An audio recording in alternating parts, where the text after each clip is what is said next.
इससे आपको ये समझ में आ गया होगा कि हमारे किसी करीबी रिश्तेदार की मृत्यु हो गई है। तो बात तो सही है कि हमारे किसी करीबी रिश्तेदार की मृत्यु हो गई है, लेकिन यहाँ सिर्फ मृत्यु नहीं हुई है, हम यहाँ कहेंगे कि फिर एक मेडिकल नेग्लिजेंस, यहाँ की डॉक्टरों की लापरवाही से एक आदमी की जान चली गई, या आप कह सकते हैं कि उसकी 15-16 तारीख को 16 तारीख की सुबह में उनकी मृत्यु की खबर मुझे मिली।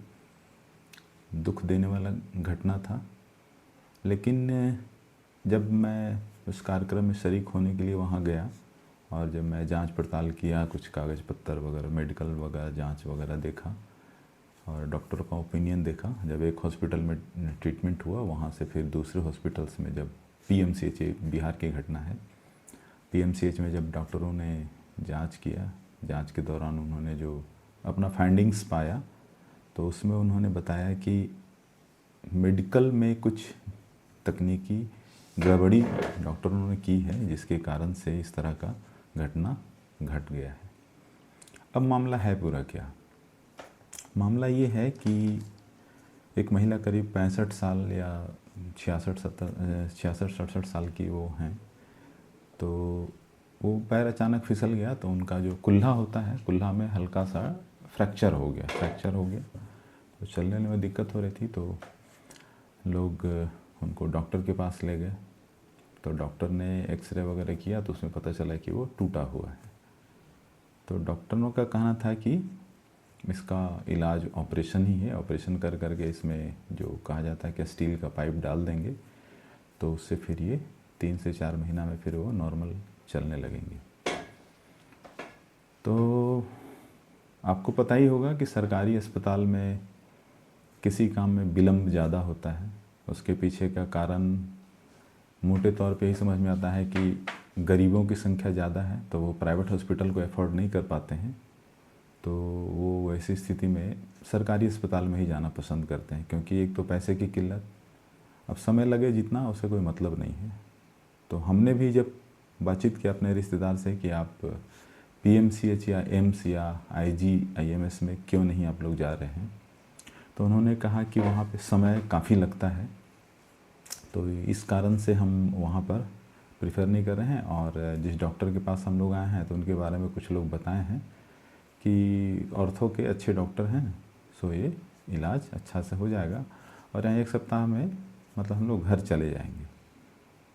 तो हमें भी लगा कि चलो ठीक है, जब इलाज के लिए गए हैं तो अच्छा ही होगा। तो इनका इलाज के लिए गया, तो इनका जो हेमोग्लोबिन है, हेमोग्लोबिन 8.5%, महिला है, वो महिला थी, अब तो नहीं है, तो 8.5% उनका हेमोग्लोबिन दिखा रहा था। तो डॉक्टर का कहना था कि इनको कम से कम 3 यूनिट ब्लड चढ़ाना पड़ेगा, उसके बाद ही ऑपरेशन किया जा सकता है। सो आप लोग ब्लड का कुछ व्यवस्था कर लीजिए। तो देन एंड देयर, मतलब वहाँ जो मौजूद थे 2 लोग, तो उन्होंने अपना ब्लड दिया और उसके बाद डॉक्टर का कहना था कि 1 यूनिट हम बाद में चढ़ाएंगे। और ऑपरेशन से पहले डॉक्टर ने क्या किया, अब आप सोच लीजिए कि 2 यूनिट ब्लड चढ़ चुका है और तीसरा कोई हेमोग्लोबिन का ही एक कोई इंजेक्शन होता है, जिसकी कीमत जो हमारे रिश्तेदार ने बताया कि करीब 4,500 रुपया एक इंजेक्शन की कीमत है, जिसे खून बनाने में वो काम आता है। तो डॉक्टर ने उतना एक इंजेक्शन भी उसमें लगवाया, उस खून बनाने वाले को। उसके बाद फिर ऑपरेशन हुआ। ऑपरेशन होने के बाद जब ऑपरेशन थिएटर से जब वो बेड पे आई, उसके बाद थोड़ा सा शिथिल थी, तो ठीक है, शिथिल थी, कुछ पानी नहीं चढ़ रहा था, तो पानी नहीं चढ़ रहा था। उसके बाद फिर उनसे जो वहाँ अटेंडेंट थे, उनके बच्चे वगैरह जो अटेंडेंट थे, उनको थोड़ा सा लगा कि शायद कुछ तो गड़बड़ है।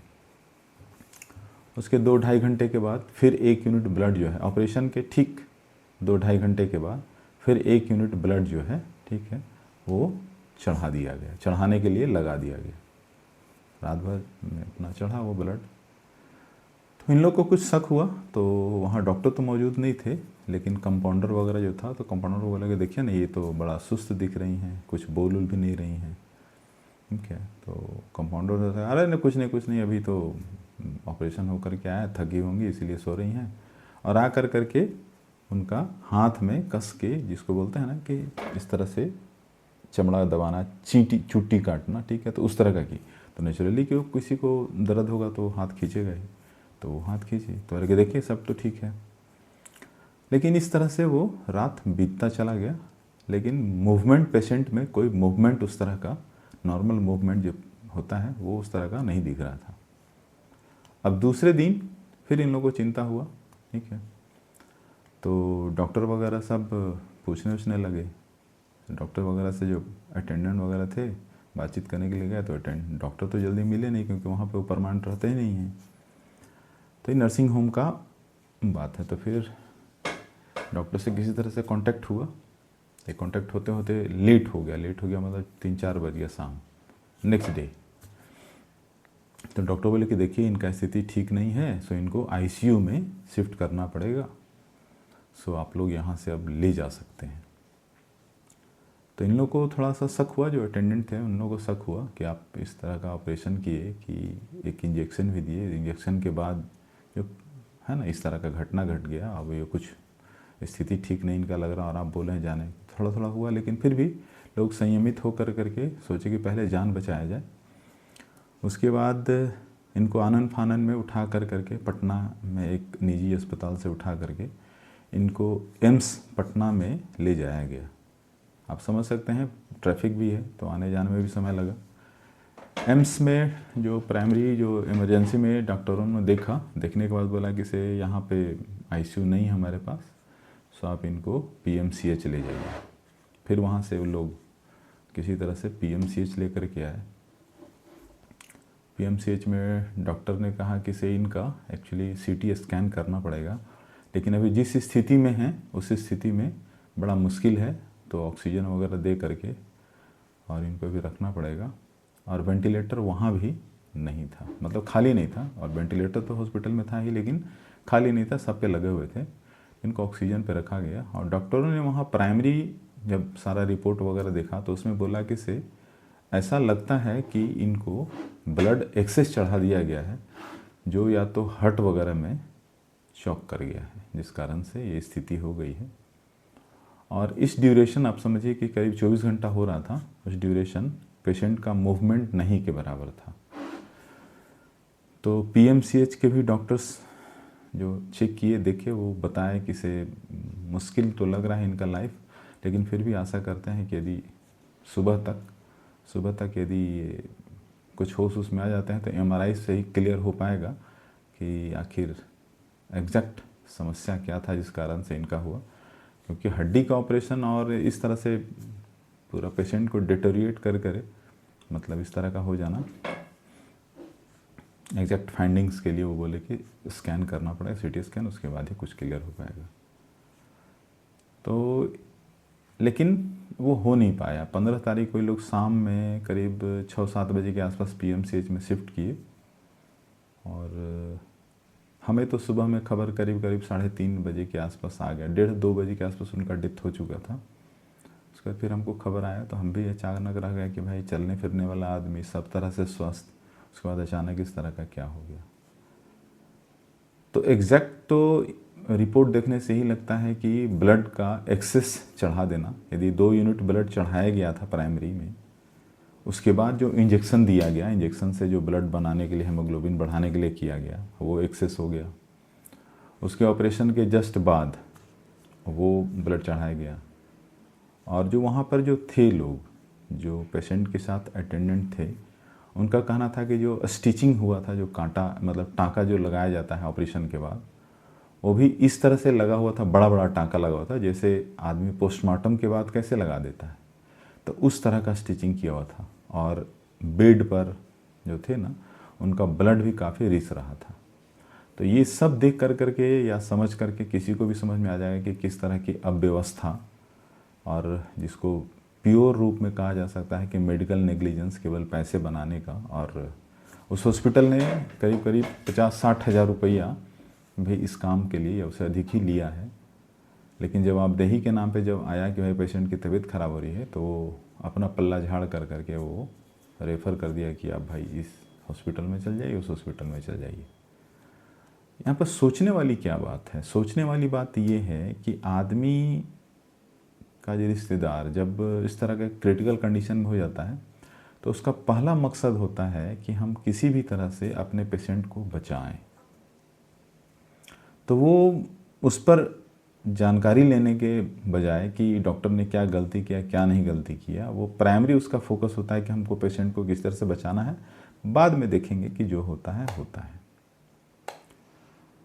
उसके बाद हम कार्यक्रम में गए थे। कार्यक्रम में शामिल होकर के जो एक पारंपरिक जो मृत्युपरांत जो एक हिंदू धर्म में किया जाता है वो सब हुआ, उसमें जब शामिल हुई। उसके बाद फिर हमने जब पूरा डॉक्यूमेंट्स देखा, देखने के बाद हमें लगा कि ये प्योर मेडिकल नेग्लिजेंस की बात है, तो हम लोगों को इसके लिए डॉक्टर के अगेंस्ट में कंज्यूमर कोर्ट में केस करना चाहिए। तो फिर हमने अपने रिश्तेदारों सबसे बातचीत किया,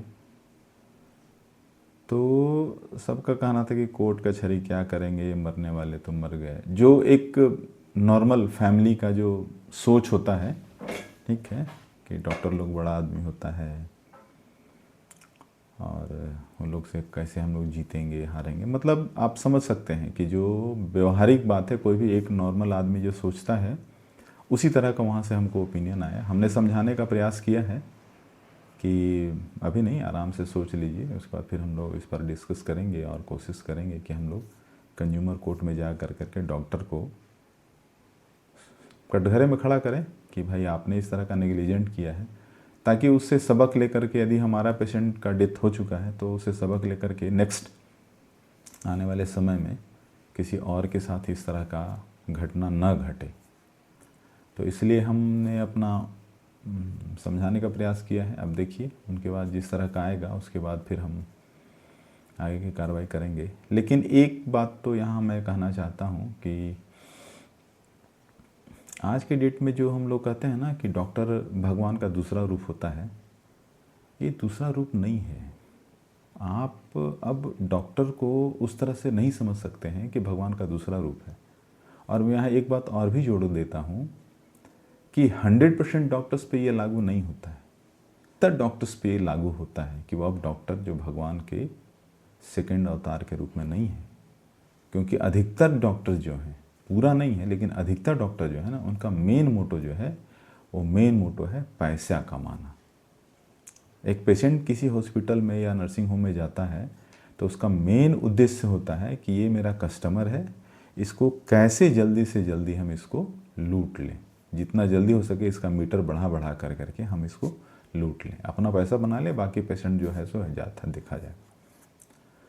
तो इन सब बातों पे आप लोग क्या अपनी राय रखते हैं, तो हम चाहेंगे कि आप लोग भी अपना इस तरह का दीजिए जवाब।